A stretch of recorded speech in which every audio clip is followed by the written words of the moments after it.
Insurance ಏಜೆಂಟ್ಗಳು ಅವರ ಲಾಭಕ್ಕೆ ನಿಮಗೆ ಮಾರಾಟ ಮಾಡುವಂತಹ ಇನ್ಶೂರೆನ್ಸ್ಗಳನ್ನು ದಯವಿಟ್ಟು ತಗೋಬೇಡಿ. ನಿಮಗೆ ಯಾವ ಇನ್ಶೂರೆನ್ಸ್ ಅಗತ್ಯ ಅನ್ನೋದನ್ನು ತಿಳ್ಕೊಂಡು ಆ ಇನ್ಶೂರೆನ್ಸನ್ನು ತಗೊಳ್ಳಿ. ನಿಮ್ಮ ಫ್ಯಾಮಿಲಿ ನಿಮ್ಮ ಅನುಪಸ್ಥಿತಿಯಲ್ಲಿ ಸೇಫ್ ಆಗಿರಬೇಕು ಅಂತ ಹೇಳಿದ್ರೆ ಟರ್ಮ್ ಇನ್ಶೂರೆನ್ಸ್ ಬಹಳ ಮುಖ್ಯ. ಬರೀ 400 ರೂಪಾಯಿ ಕೊಟ್ಟರೆ 25 ಲಕ್ಷ ಕವರೇಜ್ ಇರುವಂತಹ ಟರ್ಮ್ ಇನ್ಶೂರೆನ್ಸ್ ನಿಮಗೆ ಸಿಗುತ್ತೆ. 500 ರೂಪಾಯಿ ಕೊಟ್ಟರೆ 50 ಲಕ್ಷ ಕವರೇಜ್ ಇರೋ ಪಾಲಿಸಿ ಸಿಗುತ್ತೆ. 1,000 ರೂಪಾಯಿ ಕೊಟ್ಟರೆ 1 ಕೋಟಿ ಟರ್ಮ್ ಇನ್ಶೂರೆನ್ಸ್ ಕವರೇಜ್ ನಿಮ್ಮದಾಗುತ್ತೆ. ಹೇಗೆ ಈ ಟರ್ಮ್ ಇನ್ಶೂರೆನ್ಸ್ ಅನ್ನ ಖರೀದಿ ಮಾಡೋದು, ಇದರಿಂದ ಇರುವಂತಹ ಲಾಭ ಏನು, ಯಾವ ಪಾಲಿಸಿಯನ್ನ ಯಾವ ರೀತಿ ಆಯ್ಕೆ ಮಾಡಬೇಕು, ಯಾರಿಗೆ ಟರ್ಮ್ ಇನ್ಶೂರೆನ್ಸ್ ಸಿಗುತ್ತೆ, ಈ ಎಲ್ಲ ಮಾಹಿತಿಯನ್ನ ನಾವು ವಿವರವಾಗಿ ಈ ವಿಡಿಯೋದಲ್ಲಿ ಕೊಟ್ಟಿದ್ದೀವಿ. ನಿಮಗೆ 500 ರೂಪಾಯಿ 400 ರೂಪಾಯಿ 1000 ರೂಪಾಯಿಗೆ ಟರ್ಮ್ ಇನ್ಶೂರೆನ್ಸ್ ಪಾಲಿಸಿಯನ್ನು ಖರೀದಿ ಮಾಡೋದು ಹೇಗೆ ಅನ್ನೋ ಮಾಹಿತಿ ಇದರಲ್ಲಿ ಡಿಟೇಲ್ ಆಗಿದೆ. ಆ ಚಾರ್ಟ್ಗಳನ್ನು ನೋಡಿ, ದಯವಿಟ್ಟು ಎಂಡ್ ಟು ಎಂಡ್ ವಿಡಿಯೋ ನೋಡಿ, ಆವಾಗ ಮಾತ್ರ ಇದರ ಪೂರ್ತಿ ಲಾಭ ನಿಮಗೆ ಸಿಗುತ್ತೆ. ಹಾಯ್ ಹಲೋ ನಮಸ್ಕಾರ, ನಾನು ಶೇಷಕೃಷ್ಣ ಭಟ್. ಪ್ರತಿಯೊಬ್ಬರಿಗೂ ಕುಟುಂಬ ಅಥವಾ ಫ್ಯಾಮಿಲಿ ತುಂಬ ಇಂಪಾರ್ಟೆಂಟ್. ಆದರೆ ನೀವು ಇಡೀ ಕುಟುಂಬಕ್ಕೆ ಆಧಾರ ಸ್ತಂಭವಾಗಿರ್ತೀರಿ, ಹಾಗೆಯೇ ಇಡೀ ಕುಟುಂಬ ನಿಮ್ಮನ್ನು ಡಿಪೆಂಡ್ ಆಗಿರುತ್ತೆ. ಒಂದು ವೇಳೆ ನಿಮಗೇನಾದರೂ ಅಕಸ್ಮಾತಾಗಿ ಆಯಿತು ಅಂದರೆ ಇಡೀ ಕುಟುಂಬದ ಪರಿಸ್ಥಿತಿ ಹೇಗಿರಬೇಡ ಹೇಳಿ. ಅವರು ನಿಮ್ಮ ಸ್ಯಾಲ್ರಿ ಇಲ್ಲದೆ ಅಥವಾ ನಿಮ್ಮ ಹಣಕಾಸಿನ ಮೂಲ ಇಲ್ಲದೆ ಆರ್ಥಿಕ ಸಂಕಷ್ಟಕ್ಕೆ ತುತ್ತಾಗ್ಬಿಡ್ತಾರೆ. ಹಾಗಾಗಬಾರ್ದು ಅಂತ ಹೇಳಿದ್ರೆ ಏನು ಮಾಡಬೇಕು? ಟರ್ಮ್ ಇನ್ಶೂರೆನ್ಸ್ ತಗೊಳ್ಬೇಕು. ಹೌದಾ? ಹಾಗಿದ್ರೆ ಟರ್ಮ್ ಇನ್ಶೂರೆನ್ಸ್ ಅಂತ ಹೇಳಿದರೆ ಏನು? ಕಡಿಮೆ ಪ್ರೀಮಿಯಮಲ್ಲಿ ಒಳ್ಳೆ ಕವರೇಜ್ ಇರುವಂಥ ಟರ್ಮ್ ಇನ್ಶೂರೆನ್ಸನ್ನು ಪಡ್ಕೊಳ್ಳೋದು ಹೇಗೆ, ಉತ್ತಮ ಟರ್ಮ್ ಇನ್ಶೂರೆನ್ಸನ್ನು ಆಯ್ಕೆ ಮಾಡ್ಕೊಳ್ಳೋದು ಹೇಗೆ, ಇದೆಲ್ಲದರ ಬಗ್ಗೆ ಈ ವಿಡಿಯೋದಲ್ಲಿ ನಾವು ಮಾತಾಡ್ತೀವಿ. ಇದನ್ನು ತಿಳಿಸ್ಕೊಡೋದಕ್ಕೆ ನಮ್ಮ ಜೊತೆಗೆ ಶರತ್ MS ಅವರಿದ್ದಾರೆ. ಇವರು ವೈಯಕ್ತಿಕ ಹಣಕಾಸು ಬರಹಗಾರರು, ಹಾಗೆಯೇ ಬಾಸ್ವಾಲದಲ್ಲಿ ಕಂಟೆಂಟ್ ವಿಭಾಗದ ಮುಖ್ಯಸ್ಥರಾಗಿದ್ದಾರೆ. ಮತ್ತೆ ಯಾಕೆ ಅವ್ರ ಜೊತೆಗೆ ಮಾತಾಡ್ತಾ ಹೋಗೋಣ. ಶರತ್ ಅವರು ನಮಸ್ತೆ, ವೆಲ್ಕಮ್ ಟು ದಿ ಶೋ. ನಮಸ್ತೆ ಶೇಷ. ಪ್ರತಿಯೊಬ್ಬರಿಗೂ ಕೂಡ ಕುಟುಂಬ ಅಂತ ಹೇಳಿದ್ರೆ ಸರ್ವಸ್ವ. ಆದರೆ ಬಹುತೇಕ ಫ್ಯಾಮಿಲಿಗಳಲ್ಲಿ ಏನಾಗ್ತದೆ ಅಂತ ಹೇಳಿದ್ರೆ ದುಡಿಯುವಂಥವ್ರು ಒಬ್ಬರೇ ಇರ್ತಾರೆ, ಅವರಿಗೆ ಡಿಪೆಂಡ್ ಆಗಿರುವಂಥವ್ರು ಇಡೀ ಫ್ಯಾಮಿಲಿ ಇರುತ್ತೆ. ಒಂದು ವೇಳೆ ಅವ್ರಿಗೆ ಏನಾದರೂ ಆಗ್ಬಿಡ್ತು ಅಂತ ಹೇಳಿದ್ರೆ ಇಡೀ ಕುಟುಂಬವೇ ಆರ್ಥಿಕ ಸಂಕಷ್ಟಕ್ಕೆ ಸಿಕ್ಕಾಕೊಂಡ್ಬಿಡುತ್ತೆ. ಸೊ ಅದಕ್ಕೆ ಟರ್ಮ್ ಇನ್ಶೂರೆನ್ಸ್ ತಗೋಬೇಕು ಅಂತ ಹೇಳ್ತಾರೆ. ಈ ಟರ್ಮ್ ಇನ್ಶೂರೆನ್ಸ್ ಅಂತ ಹೇಳಿದ್ರೆ ಏನು ಆ್ಯಕ್ಚುಲಿ? ಶೇಷ ನೋಡಿ, ನೀವು ಹೇಳ್ದಾಗೆ ನೀವು ಯಾವುದೇ ವ್ಯಕ್ತಿನ ಹೋಗ್ಬಿಟ್ಟು ಕೇಳಿ, ನಿನಗೆ ಜೀವನದಲ್ಲಿ ತುಂಬಾ ಮುಖ್ಯವಾದ ವಿಚಾರ ಯಾವ್ದಪ್ಪ ಅಂತ ಹೇಳಿದ್ರೆ ನಾನು ಫ್ಯಾಮಿಲಿ, ನಾನು ಕುಟುಂಬ ಅಂತ ಹೇಳ್ತಾರೆ. ಆದ್ರೆ ನಿಮ್ಮ ಫ್ಯಾಮಿಲಿಯ ಸೇಫ್ಟಿಗೆ ನೀನು ಏನ್ ಮಾಡಿದೀಯಪ್ಪ ಅಂತ ಕೇಳಿ ಏನೂ ಮಾಡಿಲ್ಲ ಅಂತ ಹೇಳ್ತಾರೆ. ಹೌದು ನೋಡಿ, ಇದು ಭಾರತದ ಬಹುತೇಕ ಜನರ ಸಮಸ್ಯೆ. 140 ಕೋಟಿ ಜನಸಂಖ್ಯೆ, 140 ಕೋಟಿಗೂ ಜಾಸ್ತಿ ಜನಸಂಖ್ಯೆ ಇರುವಂತಹ ಭಾರತದಲ್ಲಿ 70ರಷ್ಟು ಜನರ ಹತ್ರ ಯಾವುದೇ ರೀತಿಯ ಲೈಫ್ ಇನ್ಶೂರೆನ್ಸ್ ಇಲ್ಲ. ಅಂದ್ರೆ ಅವರ ಮೇಲೆ ಅವಲಂಬಿತವಾಗಿರುವ ಕುಟುಂಬ ಆ ವ್ಯಕ್ತಿಯ ಅನುಪಸ್ಥಿತಿಯಲ್ಲಿ, ಆ ವ್ಯಕ್ತಿ ಒಂದೊಮ್ಮೆ ಜೀವಕ್ಕೆ ಹಾನಿ ಆದ್ರೆ ಆ ವ್ಯಕ್ತಿಗೆ, ಆ ಕುಟುಂಬಕ್ಕೆ ಆರ್ಥಿಕ ಸಂಕಷ್ಟ ಎದುರಾಗುತ್ತೆ. ಇನ್ನು 30% ಜನ ಯಾವ ಇನ್ಶೂರೆನ್ಸ್ ಇಟ್ಕೊಂಡಿದ್ದಾರೆ ಅಂತ ಹೇಳಿದ್ರೆ ಪ್ರಯೋಜನಕ್ಕೆ ಬಾರದಿದ್ದು ಇನ್ಶೂರೆನ್ಸ್ ಇಟ್ಕೊಂಡಿದ್ದಾರೆ. ಪ್ರಯೋಜನಕ್ಕೆ ಬಾರದಿದ್ದು ಅಂದ್ರೆ ಇನ್ನು ನೋಡಿ, ಈ ಟ್ರೆಡಿಷನಲ್ ಇನ್ಶೂರೆನ್ಸ್ ಪಾಲಿಸೀಸ್ ಅಂತೇಳಿ ಹೇಳ್ತೀವಿ. ಆ ಟ್ರೆಡಿಷನಲ್ ಇನ್ಶೂರೆನ್ಸ್ ಪಾಲಿಸೀಸ್ ಅಂದ್ರೆ ಏನು ಅಂತ ಹೇಳಿದ್ರೆ ಇನ್ಶೂರೆನ್ಸ್ ಮತ್ತೆ ಇನ್ವೆಸ್ಟ್ಮೆಂಟ್ ಎರಡನ್ನೂ ಬಂಡಲ್ ಮಾಡಿಬಿಡ್ತಾರೆ. ಅದು ಜಾಸ್ತಿ ಕವರೇಜ್ ಅನ್ನು ಕೊಡಲ್ಲ, ಈ ಕಡೆ ಹೂಡಿಕೆ ಹಣದ ಮೇಲೆ ಜಾಸ್ತಿ ಲಾಭನೂ ಕೊಡಲ್ಲ.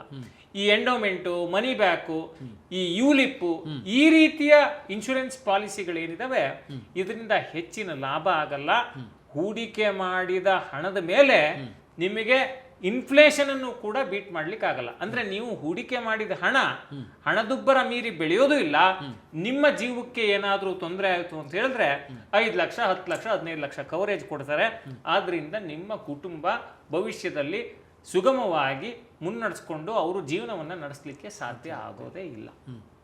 ಹಾಗಾದ್ರೆ ಏನ್ ಮಾಡಬೇಕು ಅಂತ ಹೇಳಿದ್ರೆ ಟರ್ಮ್ ಇನ್ಶೂರೆನ್ಸ್ ಏನಾಗಿದೆ, ಭಾರತದಲ್ಲಿ ಮೊದಲಿಂದಾನು ಈ ಇನ್ಶೂರೆನ್ಸ್ ಅನ್ನೋದು ಒಂದು ರೀತಿ ಇನ್ವೆಸ್ಟ್ಮೆಂಟ್ ಪ್ರಾಡಕ್ಟ್ ತರ ಪ್ರಮೋಟ್ ಆಗೋಗಿದೆ. ಆದ್ರೆ ಇನ್ಶೂರೆನ್ಸೇ ಬೇರೆ, ಇನ್ವೆಸ್ಟ್ಮೆಂಟೇ ಬೇರೆ. ಈ ಸ್ಪಷ್ಟತೆಯನ್ನ ನಾವು ತಿಳ್ಕೋಬೇಕು. ಯಾಕೆ ಇದು ಮುಖ್ಯ ಅಂತ ಹೇಳಿದ್ರೆ ಇನ್ಶೂರೆನ್ಸ್ ಜೊತೆ ಇನ್ವೆಸ್ಟ್ಮೆಂಟ್ ಬೆರೆಸಿದ್ರೆ ಲಾಭಕ್ಕಿಂತ ನಷ್ಟನೇ ಜಾಸ್ತಿ. ಯಾಕೆ ಅಂತ ಹೇಳಿದ್ರೆ ಒಂದು ಕಡೆ ಇನ್ಶೂರೆನ್ಸ್ ಕವರೇಜು ಸಿಗಲ್ಲ, ಮತ್ತೊಂದು ಕಡೆ ಇನ್ವೆಸ್ಟ್ಮೆಂಟ್ ಮೇಲೆ ಹಣನೂ ಸಿಗಲ್ಲ. ಇನ್ಶೂರೆನ್ಸ್ ಅಲ್ಲಿ ಯಾವ ಇನ್ಶೂರೆನ್ಸ್ ತಗೋಬೇಕಪ್ಪ ಅಂತ ಹೇಳಿದ್ರೆ purest form of life insurance ಯಾವುದು ಅಂತ ಹೇಳಿದ್ರೆ ಟರ್ಮ್ ಲೈಫ್ ಇನ್ಶೂರೆನ್ಸ್. ಅವಧಿ ಜೀವ ವಿಮೆ ಅಂತ ನಾವು ಕನ್ನಡದಲ್ಲಿ ಕರಿಬಹುದು. ಏನಪ್ಪ ಇದು ಅಂತ ಹೇಳಿದ್ರೆ, ಈಗ ನೋಡಿ, ಪ್ರತಿಯೊಂದು ಕುಟುಂಬ ಕೂಡ ಮನೆಯ ಯಜಮಾನ ಅಥವಾ ಯಜಮಾನಿಯ ಆಧಾರದ ಮೇಲೆ ಅವರ ದುಡಿಮೆಯ ಮೇಲೆ ನಿಂತಿರುತ್ತೆ. ಹೌದು. ಮಕ್ಕಳ ಎಜುಕೇಷನ್ನು, ಮನೆ ಸಾಲ, ವೆಹಿಕಲ್ ಸಾಲ, ಅಥವಾ ಮಕ್ಕಳ ಉನ್ನತ ಭವಿಷ್ಯ, ಮದುವೆ, ಇದೆಲ್ಲದಕ್ಕೂ ಆಧಾರವಾಗಿ ದುಡಿಯೋರು ಯಾರಪ್ಪ ಅಂತ ಹೇಳಿದ್ರೆ ಮನೆಯ ಯಜಮಾನ ಮತ್ತೆ ಯಜಮಾನಿ. ಹೌದು. ಇವರು ನಾಳೆ ದಿನ ಈ ಮನೆಯ ಯಜಮಾನ ಅಥವಾ ಯಜಮಾನಿಯ ಜೀವಕ್ಕೆ ತೊಂದರೆ ಆದರೆ ಆ ಕುಟುಂಬಕ್ಕೆ ಏನಾಗುತ್ತೆ, ಫಿನಾನ್ಷಿಯಲ್ ಸಪೋರ್ಟ್ ಕಟ್ಟಾಗುತ್ತೆ. ಈಗ ಯಾವುದೋ ಒಬ್ಬ ವ್ಯಕ್ತಿಗೆ ತಿಂಗಳಿಗೆ 1 ಲಕ್ಷ ರೂಪಾಯಿ ಅಥವಾ 50,000 ರೂಪಾಯಿ ಸಂಬಳ ಇರುತ್ತೆ. ಪ್ರತಿ ತಿಂಗಳು 50,000 ರೂಪಾಯಿ ಬರ್ತಿರುತ್ತೆ. ಕುಟುಂಬನು ಮುನ್ನಡೆಸ್ಕೊಂಡು ಅದರಲ್ಲಿ ಅಲ್ಪ ಸ್ವಲ್ಪ ಉಳಿಸಿದ ದುಡ್ಡನ್ನ ಹೂಡಿಕೆ ಮಾಡಿಕೊಂಡು ಅವ್ರ ಜೀವನವನ್ನ ಒಂದು ಹಂತಕ್ಕೆ ಸುಗಮವಾಗಿ ನಡೆಸ್ಕೊಂಡು ಹೋಗ್ತಿರ್ತಾರೆ. ಈಗ ಆ ವ್ಯಕ್ತಿಗೆ ಏನಾದ್ರೂ ಆಯ್ತು ಅಂತ ಹೇಳಿದ್ರೆ 50,000 ರೂಪಾಯಿ ಕುಟುಂಬಕ್ಕೆ ನಿಂತೋಗುತ್ತೆ. 50,000 1 ಲಕ್ಷನೋ ನಿಂತೋಗುತ್ತೆ. Sudden stop. ಆಗ ಮಕ್ಕಳ ಭವಿಷ್ಯ ಏನು, ಸಾಲಗಳ ಪರಿಸ್ಥಿತಿ ಏನು, ಮಡದಿ ಅಥವಾ ಪತಿಯ ಪರಿಸ್ಥಿತಿ ಏನು? ಇದಕ್ಕೆ ಉತ್ತರನೇ ಟರ್ಮ್ ಇನ್ಶೂರೆನ್ಸ್. ನೀವು ಇಲ್ಲದಿದ್ದಾಗ, ಅಂದ್ರೆ ಯಾವ ವ್ಯಕ್ತಿ ಕುಟುಂಬಕ್ಕೆ ಆಧಾರವಾಗಿರ್ತಾನೋ ಆ ವ್ಯಕ್ತಿ ಇಲ್ಲದಿದ್ದಾಗ ಆ ವ್ಯಕ್ತಿಯ ಕೆಲಸವನ್ನ ಮಾಡೋದು ಯಾವ್ದಪ್ಪ ಅಂತ ಹೇಳಿದ್ರೆ ಟರ್ಮ್ ಇನ್ಶೂರೆನ್ಸ್. ಇದನ್ನ ನಾವು ಅರ್ಥ ಮಾಡ್ಕೋಬೇಕು. ಯಾಕೆ ಟರ್ಮ್ ಇನ್ಶೂರೆನ್ಸೇ ಪ್ಯೂರೆಸ್ಟ್ ಫಾರ್ಮ್ ಆಫ್ ಇನ್ಶೂರೆನ್ಸ್ ಅಂತ ಹೇಳಿದ್ರೆ, ನಾನೀಗಾಗಲೇ ನಮ್ಮ ಥಂಬ್ನೇಲ್ನಲ್ಲಿ ನಾವು ಒಂದು ಟೆಕ್ಸ್ಟ್ ಕೊಟ್ಟಿದ್ದೀವಿ ನೋಡಿ. 1,000 ರೂಪಾಯಿ ತಿಂಗಳಿಗೆ ಕಟ್ಕೊಂಡು ಹೋದ್ರೆ 1 ಕೋಟಿ ರೂಪಾಯಿ ಕವರೇಜ್ ಇರೋ ಇನ್ಶೂರೆನ್ಸ್ ಸಿಗುತ್ತೆ. 1 ಕೋಟಿ ರೂಪಾಯಿಯನ್ನ ನೀವು ಫಿಕ್ಸೆಡ್ ಡೆಪಾಸಿಟ್ ನಲ್ಲಿ, ಈಗ ಯಾವುದೋ ಕುಟುಂಬಕ್ಕೆ ಯಾವುದೋ ಒಬ್ಬ ವ್ಯಕ್ತಿ ಟರ್ಮ್ ಇನ್ಶೂರೆನ್ಸ್ ಮಾಡಿಸಿದ್ರು, ಅವ್ರ ಜೀವಕ್ಕೆ ಹಾನಿ ಆಯ್ತು, 1 ಕೋಟಿ ರೂಪಾಯಿಯನ್ನ ಆ ಕುಟುಂಬಕ್ಕೆ ಇನ್ಶೂರೆನ್ಸ್ ಕಂಪನಿ ಕೊಡ್ತು. ಆ 1 ಕೋಟಿ ರೂಪಾಯಿನ ಸಿಂಪಲ್ ಫಿಕ್ಸೆಡ್ ಡೆಪಾಸಿಟ್ ಅಲ್ಲಿ ಇಟ್ಟರು ಕೂಡ ವರ್ಷಕ್ಕೆ 7 ಲಕ್ಷ ರೂಪಾಯಿ ಫಿಕ್ಸ್ಡ್ ಇನ್ಕಮ್ ಬರುತ್ತೆ. ಈ ರೀತಿ ಟರ್ಮ್ ಇನ್ಶೂರೆನ್ಸ್ ಹೆಲ್ಪ್ ಆಗುತ್ತೆ. ಅಂದ್ರೆ ಕುಟುಂಬದ ಆಪತ್ಕಾಲದ ಆಪ್ತ ಮಿತ್ರ ಅಂತ ಹೇಳಿದ್ರೆ ಟರ್ಮ್ ಇನ್ಶೂರೆನ್ಸ್. ನೋಡಿ, cheapest form of insurance, coverage ಜಾಸ್ತಿ. ಹಾಗಾಗಿ ಪ್ರತಿಯೊಬ್ಬರು ಟರ್ಮ್ ಇನ್ಶೂರೆನ್ಸ್ ಅನ್ನ ತೆಗೆದುಕೊಳ್ಳೋ ಬಗ್ಗೆ ಆಲೋಚನೆ ಮಾಡಬೇಕು. ಟರ್ಮ್ ಇನ್ಶೂರೆನ್ಸ್ ಬಿಟ್ಟು ಈ ಟ್ರೆಡಿಷನಲ್ ಪಾಲಿಸಿಗಳಿದಾವಲ್ಲ, ನೀವು ಹೂಡಿಕೆ ಮಾಡ್ತಾನೆ ಇರಿ, 15 ವರ್ಷ ಆದ್ಮೇಲೆ ದೊಡ್ಡ ಗಂಟು ಕೊಡ್ತೀವಿ ಅಂತ ಹೇಳ್ತಾರಲ್ಲ, ಆದ್ರಿಂದ ಜನಸಾಮಾನ್ಯರಿಗೆ ಅನುಕೂಲ ಆಗಲ್ಲ, ಇನ್ಶೂರೆನ್ಸ್ ಏಜೆಂಟ್ಗಳಿಗೆ ಅನುಕೂಲ ಆಗುತ್ತೆ. ಇನ್ಶೂರೆನ್ಸ್ ಏಜೆಂಟ್ಗೆ ಅನುಕೂಲ ಆಗೋ ಇನ್ಶೂರೆನ್ಸ್ ಪಾಲಿಸಿಗಳನ್ನು ನೀವು ತಗೋಬೇಡಿ. ನಿಮಗೆ ಅನುಕೂಲವಾಗುವ, ನಿಮ್ಮ ಭವಿಷ್ಯಕ್ಕೆ ನೆರವಾಗುವ ಟರ್ಮ್ ಇನ್ಶೂರೆನ್ಸ್ ಪಾಲಿಸಿಯನ್ನ ತೆಗೆದುಕೊಳ್ಳಿ. ಇದು ನಾನು ಹೇಳ್ತಿರೋದು ಸುಳ್ಳು ಅಂತ ನಿಮ್ಗೆ ಅನ್ಸಿದ್ರೆ ನೀವೇ ಅಧ್ಯಯನ ಮಾಡಿ. 10 ಪ್ಲಾಟ್ಫಾರ್ಮ್ಗಳಿದೆ, ಎಷ್ಟೊಂದು ವೆಬ್ಸೈಟ್ಸ್ ಇದೆ, ನೀವೆಲ್ಲವನ್ನ ಅಧ್ಯಯನ ಮಾಡಿ ನೋಡಿ. ಯಾವ್ದಪ್ಪ ಪ್ಯೂರೆಸ್ಟ್ ಫಾರ್ಮ್ ಆಫ್ ಇನ್ಶೂರೆನ್ಸ್ ಅಂತ ಹೇಳಿದ್ರೆ ಟರ್ಮ್ ಇನ್ಶೂರೆನ್ಸ್ ಅನ್ನೋದ್ರಲ್ಲಿ 2 ಮಾತಿಲ್ಲ. ಯಾಕೆ ಜನ ಇದನ್ನ ಸೆಲೆಕ್ಟ್ ಮಾಡುವಂಥದ್ದಲ್ಲಿ ಫೇಲ್ ಆಗ್ತಾರೆ ಅಂದ್ರೆ, ಟ್ರೆಡಿಷನಲ್ ಇನ್ಶೂರೆನ್ಸ್ ಪಾಲಿಸಿಗಳನ್ನೇ ತಗೊಂಡ್ಬಿಡ್ತಾರೆ, ಟರ್ಮ್ ಇನ್ಶೂರೆನ್ಸ್ ಬಗ್ಗೆ ಯೋಚನೆ ಮಾಡೋದಿಲ್ಲ. ನೀವು ಕೊಟ್ಟಂತ ಅಂಕಿಅಂಶ ನೋಡಿದ್ರೆ ಎಂಥವ್ರಿಗೂ ಕೂಡ ಭಯ ಆಗ್ಬಿಡುತ್ತೆ, ಅಯ್ಯೋ ಹಿಂಗ ಅಂತ ಹೇಳಿ. 70% ಜನರಿಗೆ ಇನ್ಶೂರೆನ್ಸ್ ಇಲ್ಲ ಅಂತ ಹೇಳುವಂಥದ್ದು ಖಂಡಿತ. ಈಗ ಏನಾಗುತ್ತೆ, ನಮ್ ಜನ ಇನ್ಶೂರೆನ್ಸ್ ಅನ್ನ ಇನ್ವೆಸ್ಟ್ಮೆಂಟ್ ಅಂತ ಕನ್ಸಿಡರ್ ಮಾಡ್ತಾರೆ. ಅದೇ ಬಹಳ ಜನ ಮಾಡುವಂತ ತಪ್ಪು. ಈಗ ನೋಡಿ, ನೀವು ವೆಹಿಕಲ್ಗೆ ಇನ್ಶೂರೆನ್ಸ್ ಮಾಡಿಸ್ತೀರಾ ಶೇಷ? ಹೌದು. ಈ ವರ್ಷ ನಿಮ್ಮ ಬುಲೆಟ್ಗೋ ಅಥವಾ ಕಾರ್ಗೋ ಇನ್ಶೂರೆನ್ಸ್ ಮಾಡಿಸ್ತೀರಾ. ಈ ವರ್ಷ ಅಕಸ್ಮಾತ್ ಅಪಘಾತ ಆದ್ರೆ, ಏನಾದ್ರು ತೊಂದರೆ ಆದ್ರೆ, ಇನ್ಶೂರೆನ್ಸ್ ಕಂಪನಿ ನಮ್ಗೆ ಅದಕ್ಕೆ ಪರಿಹಾರವನ್ನ, ಅದಕ್ಕೆ ದುಡ್ಡನ್ನ ಕೊಡುತ್ತೆ. ಅಥವಾ ರಿಪೇರಿ ಮಾಡ್ಸಕ್ಕೆ ಯಾರಿಗೋ ತೊಂದರೆ ಆದ್ರೆ ಅವರಿಗೆ ನೆರವಾಗ್ಲಿಕ್ಕೆ ಹಣವನ್ನ ಕೊಡುತ್ತೆ. ಏನೂ ಆಗ್ಲಿಲ್ಲ ಅಂದ್ರೆ ಇನ್ಶೂರೆನ್ಸ್ ಕಂಪನಿ ದುಡ್ಡು ವಾಪಸ್ ಕೊಡುತ್ತಾ? ಕೊಡಲ್ಲ. ಈ ಟರ್ಮ್ ಇನ್ಶೂರೆನ್ಸ್ ಕೂಡ ಹೀಗೆ ಕೆಲಸ ಮಾಡೋದು. ಇದು ಹೇಗೆ ಅಂದ್ರೆ, ಹೂಡಿಕೆ ಮಾಡಿದ ಹಣ ಅಥವಾ ಇನ್ಶೂರೆನ್ಸ್ಗೆ ಟರ್ಮ್ ಇನ್ಶೂರೆನ್ಸ್ ಬೈ ಮಾಡಿದ ಹಣ ಏನಾದ್ರೂ ಆ ವ್ಯಕ್ತಿಗೆ ತೊಂದರೆ ಆದ್ರೆ ಬರುತ್ತೆ. ಏನೂ ತೊಂದರೆ ಆಗ್ಲಿಲ್ಲ ಅಂತ ಹೇಳಿದ್ರೆ ಒಂದೇ 1 ರೂಪಾಯಿಯನ್ನು ಕೂಡ ಇನ್ಶೂರೆನ್ಸ್ ಕಂಪನಿ ವಾಪಸ್ ಕೊಡೋದಿಲ್ಲ. ಇದನ್ನ ಅರ್ಥ ಮಾಡ್ಕೋಬೇಕು. ಯಾಕೆ ಕೊಡೋದಿಲ್ಲ? ನಾನ್ ಕಟ್ಟಿದ್ನಲ್ಲ ಅಂತ ಹೇಳಿದ್ರೆ, ನೋಡಿ, ನಿಮ್ ಜೀವಕ್ಕೆ ಹಾನಿ ಆದ್ರೆ ಅವ್ರು 1 ಕೋಟಿ ರೂಪಾಯಿ ಕೊಡ್ಬೇಕಲ್ಲ, ನೀವು 1 ಕೋಟಿ ರೂಪಾಯಿ ಕಟ್ಟಿರಲ್ವಲ್ಲ. ಒಂದೇದು. ಈಗ ನಿಮ್ಗೆ ಏನೋ ಆಗದೆ ಇರ್ಬೋದು, ಟಚ್ ವುಡ್, ಏನೋ ಆಗೋದು ಬೇಡ. ಏನೋ ಆದ ವ್ಯಕ್ತಿಗೆ 1 ಕೋಟಿ ರೂಪಾಯಿ ಇನ್ಶೂರೆನ್ಸ್ ಕಂಪನಿ ಎಲ್ಲಿಂದ ಕೊಡುತ್ತೆ ಅನ್ನೋದು ಒಂದು ಆಸ್ಪೆಕ್ಟ್. ನೋಡಿ, ಈಗ ಯಾವುದೋ ಒಬ್ಬ ವ್ಯಕ್ತಿ 30 ವರ್ಷ 32ನೇ ವರ್ಷಕ್ಕೆ 1 ಕೋಟಿ ರೂಪಾಯಿ ಕವರೇಜ್ನ 15-20 ಸಾವಿರ ರೂಪಾಯಿ ತಗೊಂಡ ಅಂತ ಇಟ್ಕೊಳ್ಳಿ ಶೇಷ. 70 ವರ್ಷದ ತನಕ ಆತ ಕವರೇಜ್ ತಗೊಂಡ್ರೆ ಆತನ ಇಡೀ ಜೀವಿತಾವಧಿಯಲ್ಲಿ ಅವನೊಂದು 6-7 ಲಕ್ಷ ರೂಪಾಯಿ ಕಟ್ಟಿರ್ತಾನೆ. 6-7 ಲಕ್ಷ ರೂಪಾಯಿನ over the period of time ನೀವು ಪ್ರೀಮಿಯಂ ಆಗಿ ಕಟ್ಟುವಾಗ ನಿಮ್ಗೆ 1 ಕೋಟಿ ರೂಪಾಯಿ ಕವರೇಜ್ ಸಿಗುತ್ತೆ ಅಂತ ಹೇಳಿದ್ರೆ ಯಾಕೆ ತಗೋಬಾರ್ದು? ಯಾಕೆ ನಿಮ್ಮ ಕುಟುಂಬಕ್ಕೊಂದು ಭದ್ರತೆ ಕೊಡಬಾರ್ದು? ನಿಮ್ಮ ಪ್ರೀತಿ ಪಾತ್ರರಿಗೆ ಒಂದು ನೆರವು ಯಾಕೆ ಆಗ್ಬಾರ್ದು? ನೀವು ನನ್ನ ಕುಟುಂಬ ಪ್ರೀತಿಸ್ತೀನಿ ಅಂತ ಹೇಳ್ತೀರಿ, ನಿಮ್ಮ ಕುಟುಂಬದ ಸೇಫ್ಟಿಗೆ ಏನು ಮಾಡಿದಿರಪ್ಪ ಅಂದ್ರೆ ಏನು ಮಾಡಿಲ್ಲ ಅಂತ ಹೇಳ್ತೀರಿ. ನಿಜ ಶರತ್ ಅವರು, ಇತ್ತೀಚಿನ ದಿನಗಳಲ್ಲಿ ನೋಡಿದರೆ ಸಣ್ಣ ಸಣ್ಣ ಏಜು 34, 35, 40 ವರ್ಷದಲ್ಲೆಲ್ಲ ಅಕಸ್ಮಾತಾಗಿ ಮೃತಪಡೋದು ನೋಡಿದರೆ ಬಹುಶಃ ಈ ಥರದ ಟರ್ಮ್ ಇನ್ಶೂರೆನ್ಸ್ ಮಾಡಿಸಿದ್ರೆ ಅವರ ಫ್ಯಾಮಿಲಿಗೆ ಒಂದೆಷ್ಟು ಭದ್ರತೆ ಯಾರು ಸಿಗುತ್ತೆ ಅಂತ. ಖಂಡಿತ. ಈಗ ನೋಡಿ, ನಾನು ಹೇಳಿದೆ ಮನೆಯ ಯಜಮಾನಿ ಅಂತ. ಎಷ್ಟೋ ಸತಿ ಏನಾಗುತ್ತೆ, ತಂದೆ ತಾಯಿ ಕಷ್ಟಪಟ್ಟು ಉಳಿಸಿದ ದುಡ್ಡನ್ನ ಹೊಲ ಮಾರಿನೋ ಜಮೀನ್ ಮಾರಿನೋ ಓದಿಸಿರ್ತಾರೆ. ಮಗ ಕೆಲ್ಸಕ್ಕೆ ಸೇರ್ಕೊಂಡು ಒಂದು ಒಳ್ಳೆ ಸಂಬಳ ತಗೋತಿರ್ತಾನೆ, ಅಥವಾ ಮಗಳು ಒಳ್ಳೆ ಕೆಲ್ಸಕ್ಕೆ ಸೇರ್ಕೊಂಡು ಒಳ್ಳೆ ಸಂಬಳ ತಗೋತಿರ್ತಾರೆ. ಅವರ ಆದಾಯದ ಮೇಲೆ ಕುಟುಂಬ ಡಿಪೆಂಡ್ ಆಗಿರುತ್ತೆ. ಅವ್ರ ಜೀವಕ್ಕೆ ಏನಾದ್ರು ತೊಂದರೆ ಆದ್ರೆ ಇಲ್ಲಿ ತಂದೆ ತಾಯಿ ಮತ್ತೆ ಆರ್ಥಿಕ ಸಂಕಷ್ಟಕ್ಕೆ ಸಿಕ್ಕಾಕೋತಾರೆ. ಸೊ ದಯವಿಟ್ಟು ಟರ್ಮ್ ಇನ್ಶೂರೆನ್ಸ್ ತಗೊಳ್ಳಿ. ಯಾರೆಲ್ಲ ಟರ್ಮ್ ಇನ್ಶೂರೆನ್ಸ್ ತಗೋಬೇಕು ಅನ್ನೋ ಪ್ರಶ್ನೆಗೆ ನಾನು ಬಂದ್ಬಿಡ್ತೀನಿ. ಈಗ ನೋಡಿ, ಪ್ರತಿಯೊಬ್ಬರು ಕೆಲ್ಸಕ್ಕೆ ಸೇರಿದ ತಕ್ಷಣ ನಿಮಗೆ ಡಿಪೆಂಡೇಬಲ್ ವ್ಯಕ್ತಿಗಳಿದ್ದಾರೆ, ನಿಮ್ಮ ಆದಾಯದ ಮೇಲೆ ಅವಲಂಬಿತರಿದ್ದಾರೆ ಅಂತ ಅಂದ ತಕ್ಷಣ ದಯವಿಟ್ಟು ಟರ್ಮ್ ಇನ್ಶೂರೆನ್ಸ್ ತಗೊಳ್ಳಿ. ಟರ್ಮ್ ಇನ್ಶೂರೆನ್ಸ್ ಅನ್ನ ನೀವು ನೋಡಿ, 500 ರೂಪಾಯಿ 1000 ರೂಪಾಯಿ ಪ್ರೀಮಿಯಂ ಕಟ್ಟಿದ್ರೆ 1 ಕೋಟಿ ರೂಪಾಯಿವರೆಗೆ ಕವರೇಜ್ ಸಿಗುತ್ತೆ. ಮತ್ತೆ ಯಾರು ಲಯಬಿಲಿಟಿಗಳು ಜಾಸ್ತಿ ಇವೆ, ಜಾಸ್ತಿ ಸಾಲಗಳಿದೆ, EMI ಗಳನ್ನು ಕಟ್ತಿರ್ತೀರಿ, ಅವ್ರು ತಗೊಳ್ಳಿ. ನಿಮಗೆ ಮಕ್ಕಳು ಮದುವೆ ಆಗಿರುತ್ತೆ, ಮಕ್ಕಳಿದ್ದಾರೆ, ಅವ್ರ ಭವಿಷ್ಯಕ್ಕೆ ನೀವು ಸಜ್ಜಾಗ್ತಾ ಇರ್ತೀರಿ, ನಿಮಗೆ ಏನಾದ್ರು ತೊಂದರೆ ಆದ್ರೆ ನಿಮ್ಮ ಇಡೀ ಕುಟುಂಬ ಅತಂತ್ರ ಪರಿಸ್ಥಿತಿ ಬರುತ್ತೆ. ಅವರು ಜಾಸ್ತಿ ಕವರೇಜ್ ಅನ್ನ ಟರ್ಮ್ ಇನ್ಶೂರೆನ್ಸ್ ನಲ್ಲಿ ತಗೊಳ್ಳಿ. ಟರ್ಮ್ ಇನ್ಶೂರೆನ್ಸ್ ಅನ್ನ ಜಾಸ್ತಿ ಕವರೇಜ್ ಕೊಡ್ಲಿಕ್ಕೆ ಬೇರೆ ಬೇರೆ ಪ್ಯಾರಾಮೀಟರ್ಸ್ ಇದೆ, ಅದಕ್ಕೆ ನಾನು ಬರ್ತೀನಿ. ಮತ್ತೆ ಟರ್ಮ್ ಇನ್ಶೂರೆನ್ಸ್ ಯಾವಾಗ ಖರೀದಿ ಮಾಡಬೇಕು ತುಂಬಾ ಹೇಳಿದ್ರೆ ದೊಡ್ಡ ಪ್ರಶ್ನೆ. ಈಗ ಜಸ್ಟ್ ಕೆಲಸಕ್ಕೆ ಸೇರಿರ್ತಾರೆ, ಸೇರಿದ ಸಂದರ್ಭದಲ್ಲಿ ನಾನು ಇನ್ನೂ ಯಂಗ್ ಏಜು, ನಾನು ಯಾಕೆ ಟರ್ಮ್ ಇನ್ಶೂರೆನ್ಸ್ ತಗೋಬೇಕು ಅಂತ ಹೇಳುವಂತ ಪ್ರಶ್ನೆ ಬರುತ್ತೆ. ಯಾವಾಗ ಪರ್ಚೇಸ್ ಮಾಡಬೇಕು ನೋಡಿ ಶೇಷ, ಟರ್ಮ್ ಇನ್ಶೂರೆನ್ಸ್ ಅನ್ನ ಎಷ್ಟು ಬೇಗ ತಗೋತಿರೋ ಅಷ್ಟು ಪ್ರೀಮಿಯಂ ಕಡಿಮೆ ಇರುತ್ತೆ. ಹೆಂಗೆ ಅದು? ಈಗ ಏನಂತ ಹೇಳಿದ್ರೆ, ಟರ್ಮ್ ಇನ್ಶೂರೆನ್ಸ್ ಅನ್ನ ಏಜ್ ಬೇಸ್ ಮೇಲೆ ಕೊಡ್ತಾರೆ. ಈಗ ವಯಸ್ಸು ಚಿಕ್ಕದಿದ್ದಾಗ, ಈಗ 25 ವರ್ಷದ ವ್ಯಕ್ತಿಗೆ ಒಂದು 1 ಕೋಟಿ ರೂಪಾಯಿ ಕವರೇಜು ವರ್ಷಕ್ಕೆ ಒಂದು 10-12 ಸಾವಿರ ರೂಪಾಯಿ ಕಟ್ಟಿದ್ರೆ ಸಿಕ್ಬಿಡುತ್ತೆ.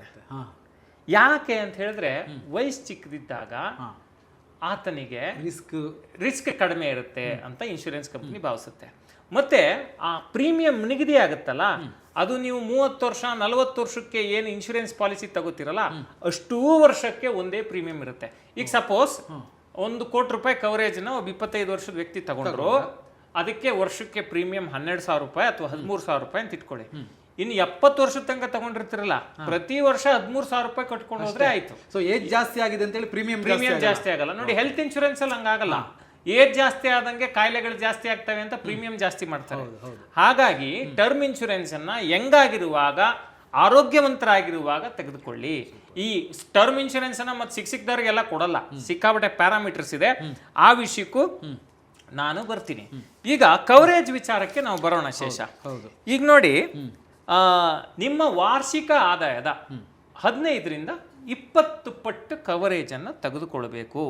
ಮಿನಿಮಮ್ ಅಷ್ಟು ತಗೋಬೇಕು. ನಿಮ್ಮ ವಾರ್ಷಿಕ ಆದಾಯದ 15ರಿಂದ 20 ಪಟ್ಟು ತಗೋಬೇಕು ಇನ್ಶೂರೆನ್ಸ್ ಕವರೇಜ್. ಆದ್ರೆ ಕುಟುಂಬದ ಜವಾಬ್ದಾರಿ ಹೊತ್ತಿರೋರು, ಮದುವೆ ಆಗಿರೋರು, ಸಾಲ ಸೇರಿದಂತೆ ಹೆಚ್ಚು ಆರ್ಥಿಕ ಹೊಣೆಗಾರಿಕೆಯನ್ನು ಹೊಂದಿರೋರು ಜಾಸ್ತಿ ಕವರೇಜ್ ಅನ್ನ ತಗೋಬೇಕು. ನಾನು ಈಗ ಆಲ್ರೆಡಿ ಹೇಳಿದೆ. ಮತ್ತೆ ಟರ್ಮ್ ಇನ್ಶೂರೆನ್ಸ್ ತಗೊಂಡ್ರೆ ಲಾಭ ಇಲ್ಲ ಅಂತೇಳಿ ದಯವಿಟ್ಟು ಎಂಡೋಮೆಂಟು, ಮನಿ ಬ್ಯಾಕ್ ಪಾಲಿಸಿಗಳನ್ನು ತಗೋಬೇಡಿ. ನಾನೀಗ ಆಲ್ರೆಡಿ ಹೇಳಿದ್ದೀನಿ, ಅದರಿಂದ ಹೆಚ್ಚಿನ ಉಪಯೋಗ ಇಲ್ಲ. ಈಗ ನಾವು ಒಂದು ಪ್ರೀಮಿಯಂ ಚಾರ್ಟಿಗೆ ಬಂದ್ಬಿಡೋಣ. ಕರೆಕ್ಟ್. ಎಷ್ಟಿರ್ಬೋದು ಈ ಟರ್ಮ್ ಇನ್ಶೂರೆನ್ಸ್ ನಲ್ಲಿ? ಏಜ್ಗೆ ಅನುಗುಣವಾಗಿ ಪ್ರೀಮಿಯಂ ನಿಗದಿಯಾಗುತ್ತೆ. ಎಷ್ಟಿರ್ಬೋದು ಪ್ರೀಮಿಯಂ ಅನ್ನೋದಕ್ಕೆ ಒಂದು ಅಂದಾಜು ಪಟ್ಟಿಯನ್ನು ನಾವು ಇಲ್ಲಿ ಕೊಡ್ತೀವಿ. ಅಲ್ಲ, ಖಂಡಿತ. ಯಾಕೆಂತ ಹೇಳಿದ್ರೆ, ಈಗ ಯಂಗ್ ಏಜು 25 ವರ್ಷದವರು ಇರ್ಬೋದು, 40 ವರ್ಷದವರು ಇರ್ಬೋದು, ಅಥವಾ 50 ವರ್ಷದವರು ಇರ್ಬೋದು. ಪ್ರತಿಯೊಬ್ಬರಿಗೂ ಒಂದೊಂದು ಹಂತ ಅಂತೇಳಿ ಬಂದಾಗ ನಾನು ತಗೊಳ್ಬೋದಾ, ನನಗಾದ್ರೆ ಪ್ರೀಮಿಯಂ ಎಷ್ಟಿರುತ್ತೆ ಅಂದರೆ, ಈಗ ನೀವು ಹೇಳಿದಂಗೆ ಸ್ಟಾರ್ಟಿಂಗಲ್ಲಿ 25 ವರ್ಷಕ್ಕೆ ಮಾಡಿದಾಗ 1,000 ತಿಂಗಳಿಗೆ, ಅಂದರೆ 12,000 13,000 ಇತ್ತು ಅಂತ ಹೇಳಿದ್ರೆ 70 ವರ್ಷದವರೆಗೂ ಕೂಡ ಒಂದೇ ಇರುತ್ತೆ ಪ್ರೀಮಿಯಂ. ಬಟ್ ಅದೇ 30 ವರ್ಷಕ್ಕೆ ತಗೊಂಡ್ರೆ ಅಥವಾ 40 ವರ್ಷಕ್ಕೆ ತಗೊಂಡಾಗ ಆ ಪ್ರೀಮಿಯಂ ಜಾಸ್ತಿ ಆಗಿರುತ್ತೆ ಫಸ್ಟ್ ಟೈಮ್ ತಗೊಂಡಾಗ. ಖಂಡಿತ. ನಾವು ಅದಕ್ಕೆ ಬರೋಣ. ಈಗ ಏನಂತ ಹೇಳಿದ್ರೆ, ನಾವು ಒಂದು ಅಂದಾಜು ಪಟ್ಟಿಯನ್ನು ಕೊಡೋಣ. ಕವರೇಜ್ ಎಷ್ಟು ತಗೊಂಡ್ರೆ ಎಷ್ಟು ಪ್ರೀಮಿಯಂ ಬರುತ್ತೆ ಅಂತೇಳಿ ಅಂದಾಜು. ಇದರಲ್ಲಿ ವ್ಯತ್ಯಾಸಗಳಾಗಬಹುದು. ಇದು ಜನರಿಗೆ ಒಂದು ತಿಳುವಳಿಕೆ ಬರಲಿ ಅನ್ನೋ ದೃಷ್ಟಿಯಿಂದ ನಾವು ಕೊಡ್ತಿರುವಂತಹ ಚಾರ್ಟ್. ಆದ್ರೆ ಇನ್ಶೂರೆನ್ಸ್ ತಗೊಳ್ಳೋದಕ್ಕೆ ಮುಂಚೆ ಇದನ್ನ ನೀವು ಪರಿಶೀಲಿಸಿ ಮಾತಾಡಿ ತಗೋಬೇಕಾಗತ್ತೆ. ಅದನ್ನ ಇಲ್ಲಿ ತಿಳ್ಕೊಳ್ಳಿ. 25 ಲಕ್ಷದ ಇನ್ಶೂರೆನ್ಸ್ ಕವರೇಜ್ಗೆ ಎಷ್ಟು ಪ್ರೀಮಿಯಂ ಕಟ್ಟಬೇಕು? ನಾ ಮಾತಾಡ್ತಿರುವಂತದ್ದು ಟರ್ಮ್ ಇನ್ಶೂರೆನ್ಸ್ ಬಗ್ಗೆ. 22 ವರ್ಷ ಆಗಿದ್ರೆ ಕವರೇಜ್ ಮೊತ್ತ 25 ಲಕ್ಷ ಆಗಿದ್ರೆ 65ನೇ ವರ್ಷ ತನಕ ಕವರೇಜ್ ಬೇಕು ಅಂತ ಹೇಳಿದ್ರೆ ತಿಂಗಳಿಗೆ ಬರೀ 396 ರೂಪಾಯಿಗೆ 25 ಲಕ್ಷ ಕವರೇಜ್ ಸಿಗುತ್ತೆ. ಅಂದ್ರೆ ಮೊಬೈಲ್ ರೀಚಾರ್ಜ್ ಕೂಡ ಆಗಲ್ಲ, ಮೊಬೈಲ್ ರೀಚಾರ್ಜ್ ಆಗಲ್ಲ, ಸರಿಯಾಗಿ ಒಂದು ದೊಡ್ಡ ಹೋಟ್ಲಿಗೆ ಹೋದ್ರೆ ಒಂದು ಊಟ ಕೂಡ ಸಿಗಲ್ಲ ಇವತ್ತು. ಕರೆಕ್ಟ್. 25 ವರ್ಷದ ವ್ಯಕ್ತಿ 25 ಲಕ್ಷ ಕವರೇಜ್ ಬೇಕು 65 ವರ್ಷದ ತನಕ ಅಂದ್ರೆ 430 ರೂಪಾಯಿ ಆಗುತ್ತೆ. 30 ವರ್ಷದ ವ್ಯಕ್ತಿ 25 ಲಕ್ಷ ಕವರೇಜ್ ಬೇಕು 65 ವರ್ಷದ ತನಕ ಅಂತ ಹೇಳಿದ್ರೆ 510 ರೂಪಾಯಿ ಕಟ್ಟಬೇಕಾಗತ್ತೆ ತಿಂಗಳಿಗೆ. 35 ವರ್ಷದ ವ್ಯಕ್ತಿ 25 ಲಕ್ಷ ಕವರೇಜ್ ಬೇಕು 65 ವರ್ಷದವರೆಗೆ ಅಂದ್ರೆ 625 ರೂಪಾಯಿ ಕಟ್ಟಬೇಕಾಗಿ ಬರುತ್ತೆ. 40 ವರ್ಷದ ವ್ಯಕ್ತಿ 25 ಲಕ್ಷ ಕವರೇಜ್ಗೆ 65 ವರ್ಷದ ತನಕ ತಗೋಬೇಕು ಅಂತ ಹೇಳಿದ್ರೆ 808 ರೂಪಾಯಿ ಕಟ್ಟಬೇಕಾಗಿ ಬರುತ್ತೆ. ಈಗ ಅದೇ ರೀತಿ 50 ಲಕ್ಷ ಕವರೇಜ್ ಬೇಕಪ್ಪ, ನಂಗೆ 25 ಲಕ್ಷ ಸಾಲಲ್ಲ ಅನ್ನೋರು ತುಂಬಾ ಜನ ಇರ್ತಾರೆ. ನಾವು ಯಾಕೆ ಇಲ್ಲಿ 25 50 ಅಂತ ಹೇಳ್ತಿದೀವಿ ಅಂತ ಹೇಳಿದ್ರೆ ಕೆಲವರಿಗೆ ಆದಾಯ ಕಡಿಮೆ ಇರ್ಬೋದು, ನಾವು ಈ ಕವರೇಜ್ ತಗೋಬೋದಾ ಅನ್ನೋ ಪ್ರಶ್ನೆ ಇರುತ್ತೆ. ಅದಕ್ಕೆ ನಾವು ಇಲ್ಲಿ ಉತ್ತರದ ರೂಪದಲ್ಲಿ ಕೊಡ್ತಿದೀವಿ. 50 ಲಕ್ಷದ ಟರ್ಮ್ ಇನ್ಶೂರೆನ್ಸ್ ಕವರೇಜ್ಗೆ ಎಷ್ಟು ಪ್ರೀಮಿಯಂ ಕಟ್ಟಬೇಕು? 22 ವರ್ಷದ ವ್ಯಕ್ತಿ 50 ಲಕ್ಷದ ಟರ್ಮ್ ಇನ್ಶೂರೆನ್ಸ್ ಕವರೇಜ್ಗೆ ಎಷ್ಟು ಪ್ರೀಮಿಯಂ ಕಟ್ಟಬೇಕು ಅನ್ನೋದನ್ನ ನಾವು ನೋಡೋಣ.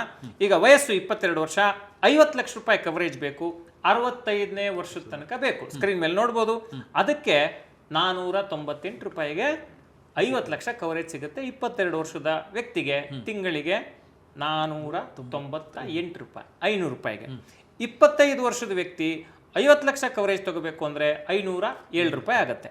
30 ವರ್ಷದ ವ್ಯಕ್ತಿ 50 ಲಕ್ಷ ಕವರೇಜ್ ಬೇಕು 65 ವರ್ಷದ ತನಕ ಅಂತ ಹೇಳಿದ್ರೆ 578. 35 ವರ್ಷದ ವ್ಯಕ್ತಿ 50 ಲಕ್ಷ ಕವರೇಜ್ ಬೇಕು ಅಂತ ಹೇಳಿದ್ರೆ 65 ವರ್ಷದ ತನಕ 686 ರೂಪಾಯಿ. 40 ವರ್ಷದ ವ್ಯಕ್ತಿಗೆ ಬೇಕು ಅಂತ ಹೇಳಿದ್ರೆ 977 ರೂಪಾಯಿ. 1 ಕೋಟಿ ರೂಪಾಯಿ ಕವರೇಜ್ ಬೇಕು ಟರ್ಮ್ ಇನ್ಶೂರೆನ್ಸ್ ನಲ್ಲಿ ಅನ್ನೋರು ಎಷ್ಟು ಪ್ರೀಮಿಯಂ ಕಟ್ಟಬೇಕಾಗಿ ಬರುತ್ತೆ? ಏಜ್ ವಯಸ್ಸು ಅಂತ ನೋಡಿದ್ರೆ 22 ವರ್ಷದ ವ್ಯಕ್ತಿ 1 ಕೋಟಿ ಕವರೇಜು 65 ವರ್ಷದ ತನಕ ಬೇಕು ಅಂತ ಹೇಳಿದ್ರೆ ತಿಂಗಳಿಗೆ 773 ರೂಪಾಯಿ. 25 ವರ್ಷದ ವ್ಯಕ್ತಿ 1 ಕೋಟಿ ರೂಪಾಯಿ ಕವರೇಜ್ ಬೇಕು 65 ವರ್ಷದ ತನಕ ಅಂದರೆ 813 ರೂಪಾಯಿ ತಿಂಗಳಿಗೆ. 30 ವರ್ಷದ ವ್ಯಕ್ತಿ 1 ಕೋಟಿ ಕವರೇಜ್ ತಗೋಬೇಕು 65 ವರ್ಷದ ತನಕ ಅಂದರೆ 948 ರೂಪಾಯಿ. 35 ವರ್ಷದ ವ್ಯಕ್ತಿ 1 ಕೋಟಿ ಕವರೇಜ್ ತಗೋಬೇಕು 65 ವರ್ಷದ ತನಕ ಅಂದರೆ 1150 ರೂಪಾಯಿ. ಅದೇ ರೀತಿ 40 ವರ್ಷದ ವ್ಯಕ್ತಿ ತಗೋಬೇಕು ಅಂತ ಹೇಳಿದ್ರೆ 1539 ರೂಪಾಯಿ ಆಗುತ್ತೆ. ನಾವು ಈಗಾಗಲೇ ಹೇಳ್ದಂಗೆ ಇದು ಅಂದಾಜು ಪಟ್ಟಿ, ಇದನ್ನ ಅರ್ಥ ಮಾಡಿಕೊಂಡು ಮುಂದುವರಿಬೇಕು. ನೀವು ಟರ್ಮ್ ಇನ್ಶೂರೆನ್ಸ್ ತಗೋಬೇಕು ಅಂತ ಪ್ಲಾನ್ ಮಾಡ್ತಿದ್ರೆ ಡಿಸ್ಕ್ರಿಪ್ಷನ್ ಅಲ್ಲಿರೋ ಲಿಂಕ್ ಅನ್ನ ಬಳಸ್ಕೊಳ್ಳಿ. ಆ ಲಿಂಕ್ ಅನ್ನ ಬಳಸ್ಕೊಂಡು ಟರ್ಮ್ ಇನ್ಶೂರೆನ್ಸ್ ಅನ್ನ ಖರೀದಿ ಮಾಡಿದ್ರೆ 15% ಡಿಸ್ಕೌಂಟ್ ಸಿಗುತ್ತೆ. ಅಷ್ಟೇ ಅಲ್ಲ, 51 ಇನ್ಶೂರೆನ್ಸ್ ಕಂಪನಿಗಳ ಇನ್ಶೂರೆನ್ಸ್ ಪಾಲಿಸಿಗಳನ್ನು ಕಂಪೇರ್ ಮಾಡಿ ಈ ಪ್ಲಾಟ್ಫಾರ್ಮ್ನಲ್ಲಿ ನೀವು ಇನ್ಶೂರೆನ್ಸ್ ಖರೀದಿ ಮಾಡಲಿಕ್ಕೆ ಅವಕಾಶ ಇದೆ. ಬರೀ 695 ರೂಪಾಯಿಗೆ 2 ಕೋಟಿ ರೂಪಾಯಿವರೆಗೆ ಕವರೇಜ್ ಸಿಗುವಂಥ ಅವಕಾಶ ಈ ಪ್ಲಾಟ್ಫಾರ್ಮ್ನಲ್ಲಿದೆ. ಮತ್ತು 80 ವರ್ಷದವರೆಗೆ ಟರ್ಮ್ ಇನ್ಶೂರೆನ್ಸ್ ಕವರೇಜನ್ನು ಇವರು ಕೊಡ್ತಾರೆ. 24/7 ಕ್ಲೇಮ್ ಅಸಿಸ್ಟೆನ್ಸ್ ಇದೆ. ಫ್ಯಾಮಿಲಿಗೆ ಅಂಥೇಳಿ ಕ್ಲೇಮ್ ಸಂದರ್ಭದಲ್ಲಿ ಸ್ಪೆಷಲ್ ಅಸಿಸ್ಟೆನ್ಸನ್ನು ಈ ಪ್ಲಾಟ್ಫಾರ್ಮ್ನವರು ಕೊಡ್ತಾರೆ. ಟರ್ಮ್ ಇನ್ಶೂರೆನ್ಸ್ ಜೊತೆ ರೈಡರ್ ಬೆನಿಫಿಟ್ ಪಡ್ಕೊಂಡ್ರೆ 59 ಗಂಭೀರ ಕಾಯಿಲೆಗಳಿಗೆ ಕವರೇಜ್ ಕೂಡ ಸಿಗುತ್ತೆ.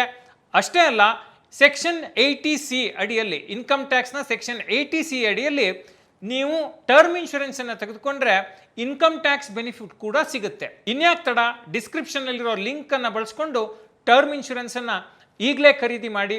ಯಾಕೆಂದರೆ ಟರ್ಮ್ ಇನ್ಶೂರೆನ್ಸ್ ನಿಮ್ಮ ಕುಟುಂಬದ ಆಪ್ತ ಮಿತ್ರ. ಮತ್ತೆ ಅರ್ಹತೆಗಳಿಗೆ ಬರೋಣ. ಎಲ್ಲರಿಗೂ ಸಿಕ್ಬಿಡುತ್ತಾ ಟರ್ಮ್ ಇನ್ಶೂರೆನ್ಸ್ ಅಂತ ಹೇಳಿದ್ರೆ? ಖಂಡಿತ ಸಿಗಲ್ಲ. ಕೆಲವು ಪ್ಯಾರಾಮೀಟರ್ಸ್ ಇದೆ, ಆ ಮಾನದಂಡಗಳಿಗೆ ಒಳಗಾಗಿ ಮಾಡಬೇಕಾಗತ್ತೆ. ಸ್ಕ್ರೀನ್ ಮೇಲೆ ನೋಡಲಿಕ್ಕೆ ನಾನು ಹೇಳ್ತೀನಿ. ಈ ಗ್ರಾಫಿಕ್ ಪಾಯಿಂಟ್ಸ್ ಹೋದರೆ ಚೆನ್ನಾಗಿ ಅರ್ಥ ಆಗುತ್ತೆ ಜನರಿಗೆ. 18ರಿಂದ 65 ವರ್ಷದ ವಯಸ್ಸಿನ ವ್ಯಕ್ತಿಗಳಿಗೆ ಟರ್ಮ್ ಇನ್ಶೂರೆನ್ಸ್ ಪಾಲಿಸಿಯನ್ನು ಬಹುತೇಕ ಲೈಫ್ ಇನ್ಶೂರೆನ್ಸ್ ಕಂಪನಿಗಳು ಕೊಡ್ತವೆ. ಆದರೆ ಪಾಲಿಸಿ ಪಡೆಯುವಂಥ ಟೈಮ್ನಲ್ಲಿ ಆ ವ್ಯಕ್ತಿಯ ಏಜ್ ಎಷ್ಟು ಅನ್ನೋದ್ರ ಮೇಲೆ ಪ್ರೀಮಿಯಂ ನಿಗದಿ ಆಗುತ್ತೆ. ಆದ್ರಿಂದ ಎಷ್ಟು ಬೇಗ ಸಾಧ್ಯ, ನಾವು ಈಗಾಗಲೇ ಹೇಳಿದ್ದೀವಿ, ಅಷ್ಟು ಬೇಗ ಇನ್ಶೂರೆನ್ಸ್ ತಗೊಳ್ಳಿ. ಟರ್ಮ್ ಇನ್ಶೂರೆನ್ಸ್ನಲ್ಲಿ ನಾವು ಈಗಾಗಲೇ ಹೇಳಿದ್ದೀವಿ, ಒಂದ್ಸತಿ ಪ್ರೀಮಿಯಂ ಫಿಕ್ಸ್ ಆದರೆ ಆ ಟರ್ಮ್ ಇನ್ಶೂರೆನ್ಸ್ನ ನೀವು ಎಷ್ಟು ವರ್ಷದ ಅವಧಿಗೆ ತಗೊಂಡಿರ್ತೀರಿ ಅಷ್ಟು ವರ್ಷ ಪ್ರೀಮಿಯಂ ಸೇಮ್ ಇರುತ್ತೆ. ಇನ್ಶೂರೆನ್ಸ್ ಖರೀದಿಸಿದ ಸಂದರ್ಭದಲ್ಲಿ ಯಾವ ಮೊತ್ತದ ಪ್ರೀಮಿಯಂ ಅನ್ನ ನೀವು ಪಾವತಿಸ್ತಿರೋ, ಈಗ 2025ನೇ ಇಸ್ವಿಗೆ ನೀವು ಟರ್ಮ್ ಇನ್ಶೂರೆನ್ಸ್ ತಗೋತೀರಿ, ಈ ವರ್ಷದ ಪ್ರೀಮಿಯಂ 20,000 ಅಂತ ಇಟ್ಕೊಳ್ಳಿ. ನೀವು 20 ವರ್ಷ ಆದ್ಮೇಲೆ ನೀವು ಇನ್ನೂ 20 ವರ್ಷದ ಅವಧಿಗೆ ತಗೊಂಡಿದ್ರು ಕವರೇಜ್ನ ಪ್ರತಿ ವರ್ಷ 20 ಸಾವಿರ ಕಟ್ಕೊಂಡು ಹೋದ್ರೆ ಮುಗೀತು. ಇನ್ನು ಎರಡನೇ ಮಾನದಂಡ ಆದಾಯ. ಇದು ತುಂಬಾ ಇಂಪಾರ್ಟೆಂಟ್. ಟರ್ಮ್ ಇನ್ಶೂರೆನ್ಸ್ ಕೊಡಬೇಕು ಅಂತ ಹೇಳಿದ್ರೆ ಆದಾಯ ಇರಬೇಕು. ಸ್ವಂತ ಉದ್ಯೋಗ ಅಥವಾ ಸಂಬಳದ ಉದ್ಯೋಗದಲ್ಲಿ ಇದ್ರೆ ಟರ್ಮ್ ಇನ್ಶೂರೆನ್ಸ್ ಸಿಗುತ್ತೆ.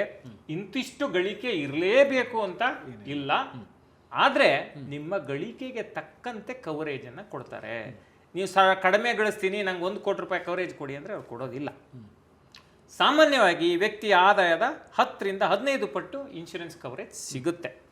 ನಿಮ್ಮ ಆದಾಯ ಖಚಿತಪಡಿಸ್ಕೊಳ್ಳಿಕ್ಕೆ ಇನ್ಶೂರೆನ್ಸ್ ಕಂಪ್ನಿಗಳು 3 ತಿಂಗಳ ಸ್ಯಾಲ್ರಿ ಸ್ಲಿಪ್ಪು, 6 ತಿಂಗಳ ಬ್ಯಾಂಕ್ ಸ್ಟೇಟ್ಮೆಂಟನ್ನು ಕೇಳ್ತವೆ. ಇನ್ನು ಶಿಕ್ಷಣ, ಇದು ತುಂಬ ಇಂಪಾರ್ಟೆಂಟು. ಈ ಟರ್ಮ್ ಇನ್ಶೂರೆನ್ಸ್ ಪಾಲಿಸಿನಲ್ಲಿ ಎಜುಕೇಷನ್ ಭಾಳ ಇಂಪಾರ್ಟೆಂಟ್ ರೋಲನ್ನು ಪ್ಲೇ ಮಾಡುತ್ತೆ. ಇದರಲ್ಲಿ ಎಲ್ಲರಿಗೂ ಇನ್ಶೂರೆನ್ಸ್ ಕೊಡೋದಿಲ್ಲ. ಪದವಿ ಆಗಿರಬೇಕು ಮತ್ತು ಮಾಸ್ಟರ್ ಡಿಗ್ರಿ ಮಾಸ್ಟರ್ ಡಿಗ್ರಿ ಆಗಿದ್ದರೆ ಯಾವುದೇ ಆದಾಯದ ಮಿತಿ ಹೇರದೇನೆ ಟರ್ಮ್ ಇನ್ಶೂರೆನ್ಸ್ ಕಂಪನಿಗಳು ಕವರೇಜನ್ನು ಕೊಡ್ತವೆ. ಆದರೆ 10ನೇ ತರಗತಿ 10ನೇ ಕ್ಲಾಸ್ ಪಾಸ್ ಆಗಿದ್ದೀವಿ, ದ್ವಿತೀಯ PUC ಪಾಸ್ ಆಗಿದ್ದೀವಿ, ಡಿಪ್ಲೊಮೊ ಓದಿದ್ದೀವಿ ಅನ್ನೋರಿಗೆ ಆದಾಯವನ್ನು ಪರಿಗಣಿಸಿ ಕಂಪನಿಗಳು ಟರ್ಮ್ ಇನ್ಶೂರೆನ್ಸ್ ಕೊಡಲಿಕ್ಕೆ ಮುಂದಾಗ್ತವೆ. ಮಾಸ್ಟರ್ ಡಿಗ್ರಿ ಓದಿದ್ರೆ ನಿಮ್ಮ ಆದಾಯ ಅನ್ನೋದು ಒನ್ ಆಫ್ ದಿ ಎಲಿಮೆಂಟ್ ಆಗಿರುತ್ತೆ. ಅದನ್ನು ಪ್ರೈಮ್ ಆಗಿ ಇನ್ಶೂರೆನ್ಸ್ ಕಂಪ್ನಿಗಳು ಕನ್ಸಿಡರ್ ಮಾಡೋದಿಲ್ಲ. ಆದರೆ ನೀವು 10ನೇ ಕ್ಲಾಸು PUC ಓದಿದ್ದೀರಿ ಅಂತ ಹೇಳಿದ್ರೆ ನಿಮಗೆ ಆದಾಯ ಎಷ್ಟು ಬರ್ತಿದೆ ಅಂತ ಕೇಳಿ ಇನ್ಶೂರೆನ್ಸನ್ನು ಕೊಡ್ತವೆ. 10ನೇ ತರಗತಿಗಿಂತ ಕಡಿಮೆ ವಿದ್ಯಾಭ್ಯಾಸ ಇದ್ದರೆ ಟರ್ಮ್ ಇನ್ಶೂರೆನ್ಸ್ ಸಿಗೋದಿಲ್ಲ. ಇದನ್ನು ಅರ್ಥ ಮಾಡ್ಕೋಬೇಕು. ಇನ್ನು ಆರೋಗ್ಯ ಸ್ಥಿತಿ. ಟರ್ಮ್ ಇನ್ಶೂರೆನ್ಸ್ನ ಅರ್ಜಿಯಲ್ಲಿ ನಿಮ್ಮ ಆರೋಗ್ಯದ ಸ್ಥಿತಿಗತಿ ಬಗ್ಗೆ ಕೆಲ ಪ್ರಶ್ನೆಗಳನ್ನು ಕೇಳಿರ್ತಾರೆ. ಆ ಪ್ರಶ್ನೆಗಳಿಗೆ ಪ್ರಾಮಾಣಿಕವಾಗಿ ಉತ್ತರ ಕೊಡಬೇಕು. ನೀವು ಸುಳ್ಳು ಬರೆದು ಬಿಡೋದು, ಸ್ಮೋಕಿಂಗ್ ಮಾಡ್ತೀರಾ ಅಂತ ಹೇಳಿದ್ರೆ ಅಥವಾ ಡ್ರಿಂಕ್ಸ್ ಮಾಡ್ತೀರಾ ಅಂತ ಹೇಳಿದ್ರೆ ಇಲ್ಲ ಅಂತ ಸುಳ್ಳು ಹೇಳಿಬಿಟ್ಟು ನೀವು ನಿಜವಾಗೂ ಸ್ಮೋಕ್ ಮಾಡ್ತಿದ್ರೆ ನಿಮ್ಮ ಬ್ಲಡ್ ರಿಪೋರ್ಟ್ನಲ್ಲಿ ನಿಕೋಟಿನ್ ಟೆಸ್ಟ್ ಮಾಡಿದಾಗ ಅದು ಗೊತ್ತಾಗ್ಬಿಡುತ್ತೆ. ಹಾಗಾಗಿ ಯಾವುದೇ ರೀತಿಯ ಮಾಹಿತಿಯನ್ನು ಮುಚ್ಚಿಡಬೇಡಿ. ಮಾಹಿತಿಯನ್ನು ಮುಚ್ಚಿಟ್ಟು ನೀವು ಕವರೇಜನ್ನು ಪಡಿಲಿಕ್ಕೆ ಪ್ರಯತ್ನ ಮಾಡಿದರೆ ಹೆಲ್ತ್ ಚೆಕಪ್ಪನ್ನು ಮಾಡಿ ಇನ್ಶೂರೆನ್ಸ್ ಕವರೇಜ್ ಕೊಡೋದು.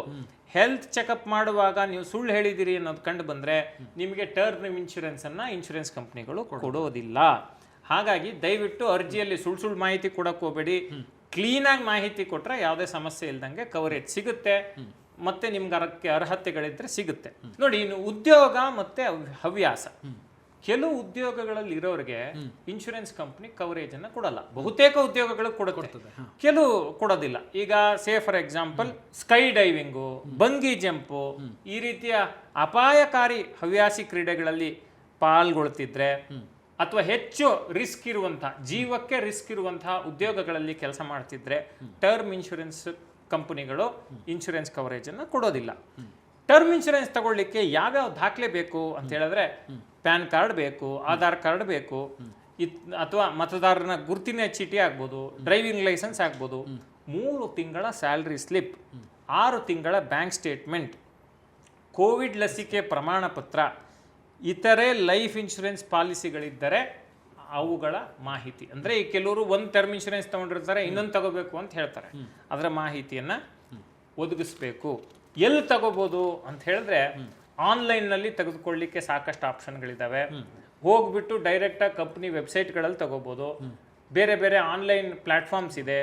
ಅಥವಾ ನಿಮಗೆ ಗೊತ್ತಿದ್ರೆ ಏಜೆಂಟ್ಗಳ ಮೂಲಕ ತಗೋಬೋದು. ಆದರೆ ಏಜೆಂಟ್ಗಳ ಮೂಲಕ ಹೋದಾಗ ಅಲ್ಲಿ ಕಮಿಷನ್ ಇರುತ್ತೆ.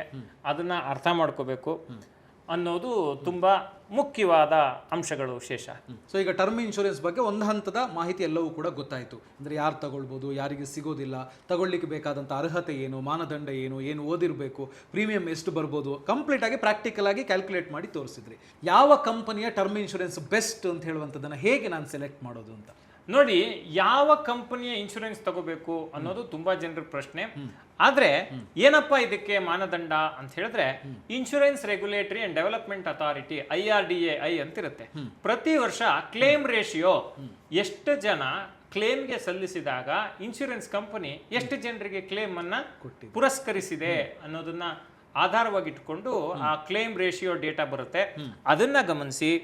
ಮತ್ತೆ ಎಷ್ಟು ದೂರುಗಳ ದಾಖಲಾಗತ್ತೆ, ಒಂದು ಇನ್ಶೂರೆನ್ಸ್ ಕಂಪ್ನಿ ಮೇಲೆ ಇವ್ರು ನಂಗೆ ಸರಿಯಾಗಿ ಕವರೇಜ್ ಕೊಡ್ತಿಲ್ಲ ಅಂತ ದೂರು ಬರ್ತಿದ್ಯಾ ಅದನ್ನ ಗಮನಿಸಿ. ಮತ್ತೆ 3 ವರ್ಷಗಳ ಆವರೇಜ್ ತಗೊಳ್ಳಿ. ಕ್ಲೇಮ್ ಸೆಟಲ್ಮೆಂಟ್ ರೇಷಿಯೋ 3 ವರ್ಷಗಳ ಆವರೇಜ್ ತಗೊಂಡಾಗ ಕ್ಲೇಮ್ ಸೆಟಲ್ಮೆಂಟ್ ರೇಷಿಯೋ 97% ಜಾಸ್ತಿ ಇರುವ ಲೈಫ್ ಇನ್ಶೂರೆನ್ಸ್ ಕಂಪ್ನಿಗಳನ್ನು ಆಯ್ಕೆ ಮಾಡ್ಕೊಳ್ಳಿ.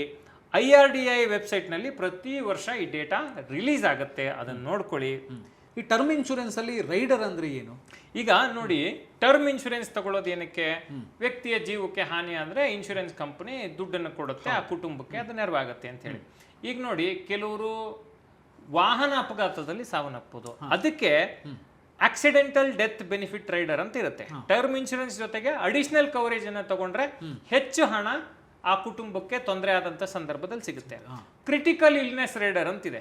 ಈಗ ಯಾರಿಗೋ ಗಂಭೀರ ಅನಾರೋಗ್ಯಕ್ಕೆ ಅವ್ರು ತುತ್ತಾಗ್ಬೋದು, ಆ ಟೈಮಲ್ಲಿ ಪ್ರೀಮಿಯಂ ಕಟ್ಟಕ್ಕೆ ತೊಂದರೆ ಆಗುತ್ತೆ, ಬೇರೆ ಬೇರೆ ಚಾಲೆಂಜಸ್ ಬರುತ್ತೆ, ಆ ಟೈಮಲ್ಲಿ ಪರಿಹಾರ ಕೊಡುವಂತಹ ಇನ್ಶೂರೆನ್ಸ್ ರೈಡರ್ಸ್ ಕೂಡ ಇದೆ. ಈ ರೀತಿ ಬೇರೆ ಬೇರೆ ರೈಡರ್ಸ್ ಗಳು ಇನ್ಶೂರೆನ್ಸ್ ನಲ್ಲಿ ಇರ್ತವೆ.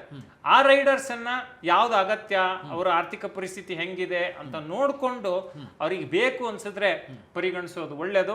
ಮತ್ತೆ ಆಕ್ಸಿಡೆಂಟಲ್ ಡೆತ್ ಬೆನಿಫಿಟ್ ರೈಡರ್ ಅನ್ನ ತೆಗೆದುಕೊಳ್ಳೋದು ಉತ್ತಮ ಅನ್ನೋದು ನನ್ನ ಭಾವನೆ. ಯಾಕೆಂತ ಹೇಳಿದ್ರೆ ಅದು ತುಂಬಾ ಕಡಿಮೆ ಪ್ರೀಮಿಯಂಗೆ ಆ ಕವರೇಜು ಸಿಗುತ್ತೆ.